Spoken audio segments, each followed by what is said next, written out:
ಹೃದಯಾನ ಮಾಡಿಕೊಟ್ಟ ದೇವ ಎರಡು ಭಾಗವ ಸಮಪಾಲು ಮಾಡಿ ಹಂಚಿಬಿಟ್ಟ ಒಂದೇ ಪ್ರೇಮವ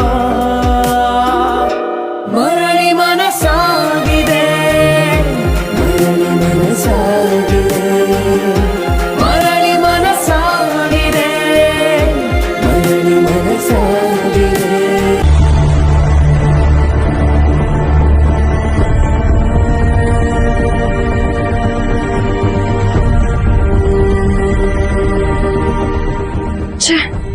ಗಣೇಶ ನನಗೆ ಏನ್ ಮಾಡ್ಲಪ್ಪ, Vikrant sir number switch off ಅಂತ ಬರ್ತಾ ಇದೆ. ಅವ್ರು ಹೇಗಿದ್ದಾರೋ ಎಲ್ಲಿದ್ದಾರೋ ಏನ್ ಮಾಡ್ತಿದಾರೋ ನನ್ ಸಂತಾನ ಯಾರ ಹತ್ರ ಹೇಳ್ಕೊಳ್ಳಿ, ನನ್ ಏನ್ ಮಾಡ್ಲಿ ಈಗ?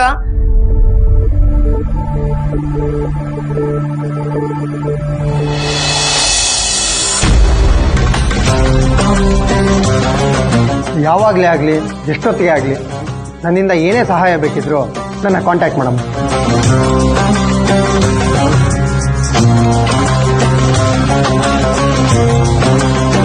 ಗಣೇಶ ಎಂತ ಟೈಮಲ್ಲಿ ಎಷ್ಟು ಒಳ್ಳೆ ಐಡಿಯಾ ಕೊಟ್ಟಿದ್ಯಾ. Thank you thank you thank you so much.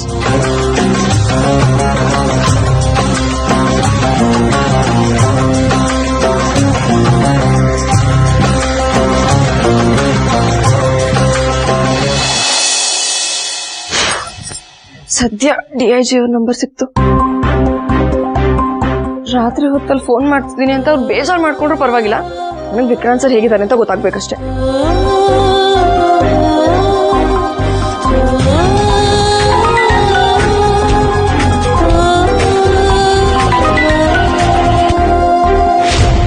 Hello hello sir, sorry sir, ನಾನು ಸ್ಪಂದನ ಅಂತ, DYSP ರಾಮಚಂದ್ರ ಅವ್ರ ಮಗಳು.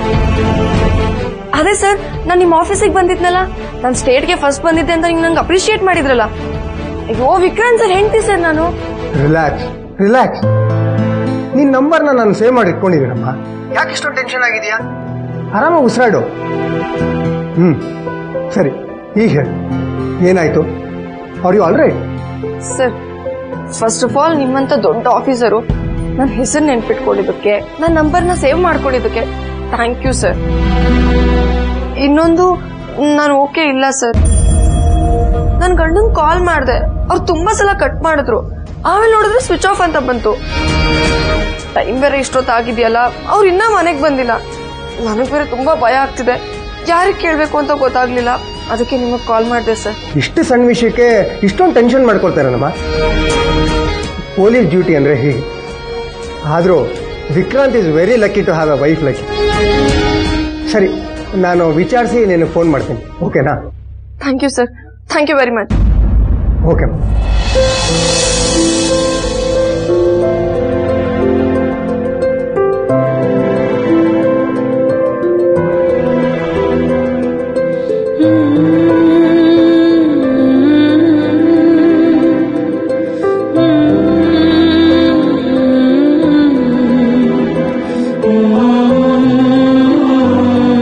ರಾತ್ರಿ 2:30 ಆಯ್ತು.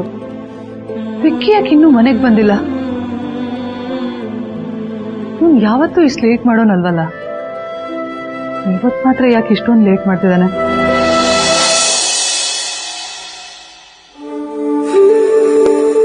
ಸ್ಪಂದನ ವಿಕ್ಕಿ ಜಗಳ ಇನ್ನ ಕಂಟಿನ್ಯೂ ಆಗ್ತಿದ್ಯಾ? ವಿಕ್ಕಿ ಅಂತ ಗಂಡ ಸಿಗೋದು ತುಂಬಾ ಕಷ್ಟ. ಅಂತದ್ರಲ್ಲಿ ಇಂಥ ಗಂಡ ಸಿಕ್ಕಿದ್ರು ಈ ಸ್ಪಂದನಂಗೆ ಅವನ ಬೆಲೆನೇ ಅರ್ಥ ಆಗ್ತಿಲ್ಲ. ಛೇ, ವಿಕ್ಕಿಗೆ ಯಾಕೆ ಬೇಕಿತ್ತು? ಎಷ್ಟು ಹೇಳಿದ್ರು ಅರ್ಥ ಆಗಲ್ಲ ಇವನ್ಗೆ. ಅಕಸ್ಮಾತ್ ಆಗಿ ಸ್ಪಂದನ ಕಾಟ ತಡೆಯಕ್ಕಾಗದೆ ವಿಕ್ಕಿ ಫ್ರಸ್ಟ್ರೇಷನ್ ಅಲ್ಲಿ ಏನಾದ್ರೂ ಮಾಡ್ಕೊಂಡ್ಬಿಟ್ರೆ?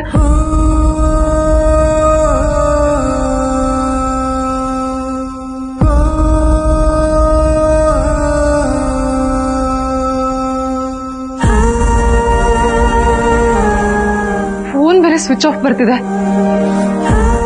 ವಿಕ್ಕಿ ಖಂಡಿತ ಏನೋ ಪ್ರಾಬ್ಲಮ್ ಆಗಿದೆ ಅಂತ ಅನಿಸ್ತಾ ಇದೆ.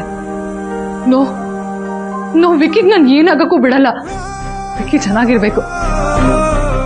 ಏನಾದ್ರೂ ಆಗ್ಲಿ, ವಿಕ್ಕಿ ಇನ್ನೂ ಮನೆಗೆ ಬಂದಿಲ್ಲ ಅಂತ ನಾನೇ ಮನೆಯವ್ರಿಗೆ ಹೋಗಿ ಹೇಳ್ಬಿಡ್ತೀನಿ.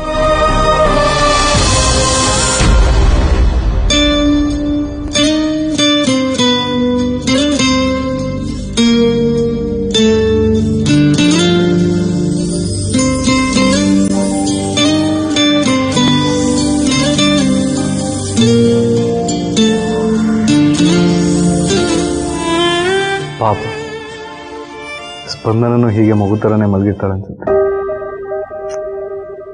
ಅವನಿಗೊಂದು ಫೋನ್ ಮಾಡಿ ಹೇಳಬೇಕಿತ್ತು. ಚಾರ್ಜರ್ ಬೇರೆ ಜೊತೆಗಿಲ್ಲ. ಅವಳು ಊಟ ಮಾಡಿದ್ಲೋ ಇಲ್ವೋ ಗೊತ್ತಿಲ್ಲ. ಏನ್ ಮಾಡ್ಲಿ?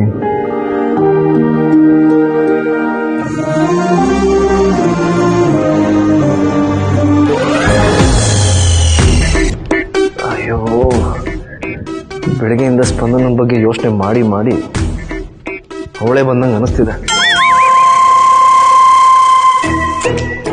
ಏನು ಇಮ್ಯಾಜಿನೇಷನ್ ಅಪ್ಪ ಇದು.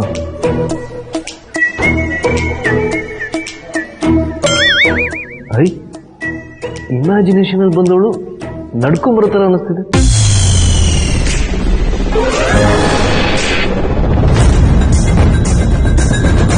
ವಿಕ್ಕಿ, ತುಂಬ ಯೋಚನೆ ಮಾಡಬಾರ್ದು. ಆಮೇಲೆ ಸ್ಪಂದನ ಪಕ್ಕದಲ್ಲೇ ಬಂದು ನಿಂತಿರೋ ಥರ ಅನ್ಸುತ್ತೆ.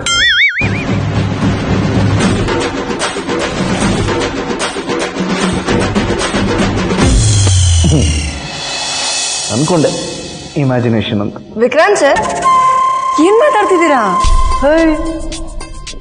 ಪಕ್ಕದಲ್ಲಿ ಬಂದು ನಿಂತ್ಕೊಳ್ಳೋದು ಅಲ್ಲದೆ ಡೈಲಾಗ್ ಬೇರೆ ಹೇಳ್ತಾ ಇದೆಯಾ? ಓಹೋ, ನನ್ನ imagination very strong, very strong. Vikrant sir, ಇದು ಇಮ್ಯಾಜಿನೇಷನ್ ಅಲ್ಲ, ನಾನು ನಿಜವಾಗ್ಲೂ ಬಂದಿದ್ದೀನಿ. ಗೊತ್ತು, ಇಮ್ಯಾಜಿನೇಷನ್ ಅಂತ ಯಾರು ಹೇಳ್ತಾರೆ? ಸುಮ್ಮನೆ ತಮಾಷೆ ಮಾಡ್ತಿದ್ದೆ. ಕುತ್ಕೋ ಕುತ್ಕೋ, ನೀ ಮಲ್ಕೋ. ನೀನು ಇಡೂರಿಂದ ಬಂದೆ ತಾನೆ? ನೋಡ್ದೆ, ಗೊತ್ತಾಯ್ತು. ನೀ ಮಲ್ಕೋಪ್ಪ. ನೀ ನನ್ನ ಬಗ್ಗೆ ಯೋಚನೆ ಮಾಡ್ಲಿಲ್ವಾ ಹಾಗಾದ್ರೆ? ಅದೆಲ್ಲ ಸುಳ್ಳ.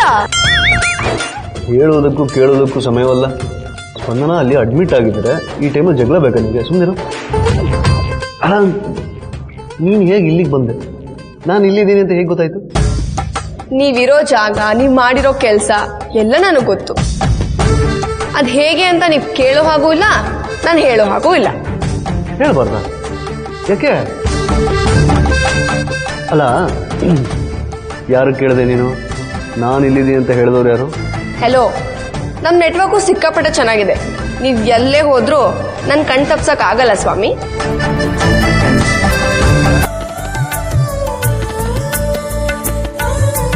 ಬೆರಳನು ಹಿಡಿದರೆ ವಿಶ್ವಾಸವು ಬೆಳೆಯುವುದು. ಹೆಗಲಲ್ಲಿ ಕುಳಿತರೆ ಕುತೂಹಲ ತಣಿವುದು.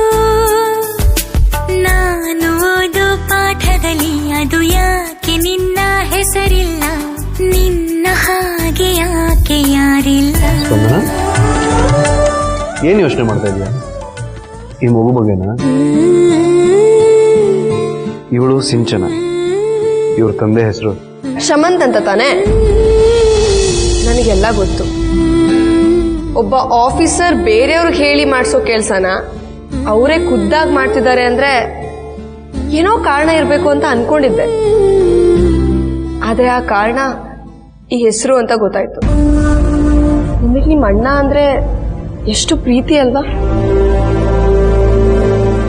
ನನ್ನ ದೋಸ್ತ್ ಅಂದ್ರೆ ನನ್ನ ಜೀವ, ನನ್ನ ಪ್ರಾಣ. ಇವತ್ತು ಹೆಸರು ಕೇಳಿದ ತಕ್ಷಣ ಎಲ್ಲ ಕೆಲಸನೂ ಬಿಟ್ಬಿಟ್ಟು ಇಲ್ಲೇ ಇದ್ದೆ. ನನಗೆ ದುಃಖನ ಕಂಟ್ರೋಲ್ ಮಾಡ್ಕೊಳಕ್ಕಾಗಲಿಲ್ಲ ಸ್ಪಂದನ.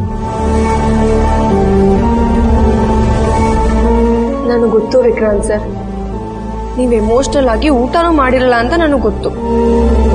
ಅದಕ್ಕೆ ನಿಮಗೋಸ್ಕರ ಊಟ ತಗೊಂಡ್ಬಂದಿದ್ದೀನಿ. Thank you very much. ಆದರೆ ಈ ಊಟಕ್ಕೆ ಇನ್ನೊಬ್ರು ಗೆಸ್ಟ್ ಇದ್ದಾರಲ್ಲ? ಗೆಸ್ಟ್ನ ಜುಪಾನ್ವಾಗಿ ಎತ್ಕೊಂಡು ಇಲ್ಲಿ ಊಟ ಮಾಡೋದು ಬೇಡ, ಹೊರಗೆ ಹೋಗೋಣ. ಹಂಗಂತೀಯ?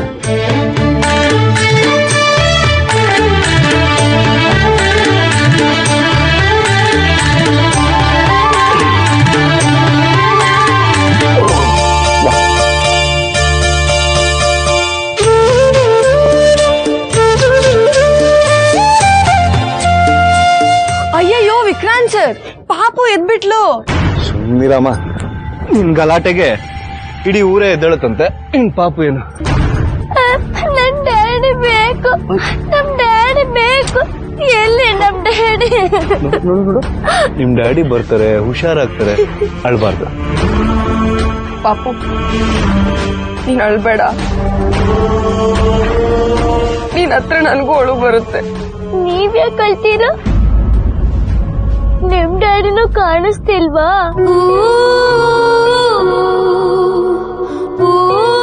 ನಿಮ್ ಡ್ಯಾಡಿ ಇಲ್ಲ ಅಂದ್ಮೇಲೆ ನಿಮ್ಮನ್ನ ಯಾರು ನೋಡ್ಕೊಂತಾರೆ?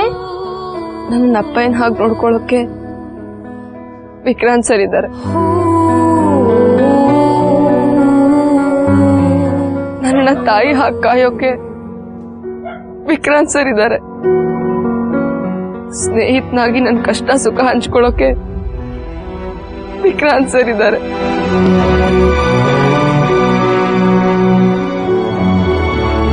ಅಪ್ಪ ಅಮ್ಮ ಇಲ್ದಿರೋರ್ಗೆ ಮಾತ್ರ ಅವ್ರ ಬೆಲೆ ಗೊತ್ತಾಗುತ್ತೆ. ಅವ್ರಿದ್ದಾಗ ಬಾಯಿ ಮಾತ್ಗಾದ್ರು ಹೋಗಮ್ಮ ಬಾರಮ್ಮ ಅಂತ ಪದೇ ಪದೇ ಹೇಳ್ತಾ ಇರ್ತೀವಿ. ಒಂದಿನ ಅವರೇ ಹೋಗ್ಬಿಟ್ರೆ ಆ ನೋವನ್ನ ತಡ್ಕೊಳ್ಳೋದಕ್ಕೆ ಯಾರಿಂದನೂ ಸಾಧ್ಯ ಇಲ್ಲ.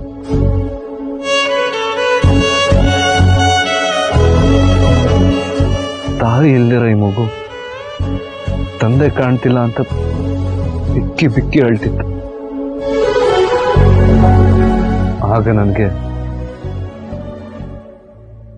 ನೀನ್ ನೆನಪಾದೆ. ಅಪ್ಪ ಅಮ್ಮ ಇಬ್ರು ಇಲ್ದೆ ಅದು ಹೇಗ್ ನೋವು ಸಹಿಸ್ಕೊಂಡು ನಮ್ಗಳ ಜೊತೆ ನಗ್ತಾ ನಗ್ತಾ ಬದುಕ್ತಾ ಇದೀಯಾ ಅಂತ ಯೋಚನೆ ಮಾಡ್ತಿದ್ದೆ.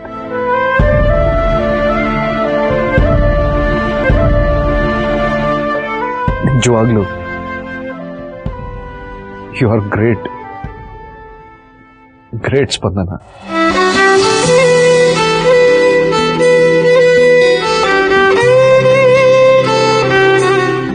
ಯಾರು ಇಲ್ದಿರೋ ನನಗೆ ನೀವಿದ್ದೀರಲ್ಲ ವಿಕ್ರಾಂತ್ ಸರ್. ಅಪ್ಪ ಅಮ್ಮ ಇಲ್ಲ ಅನ್ನೋ ನೋವು ಮರ್ಸೋದಕ್ಕೆ ನೀವೇ ನನಗೆ ಮೆಡಿಸಿನ್.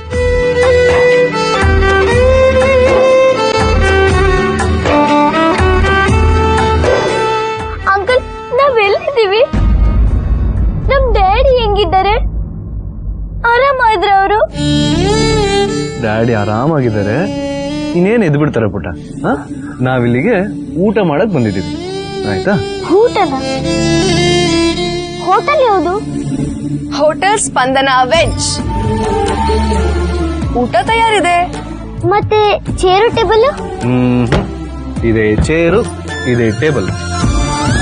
ಹೇಗಿದೆ ನಮ್ ಹೋಟೆಲ್? ಸೂಪರ್ ಆಗಿದೆ. ಮರಳಿ ಮನಸಾಗಿದೆ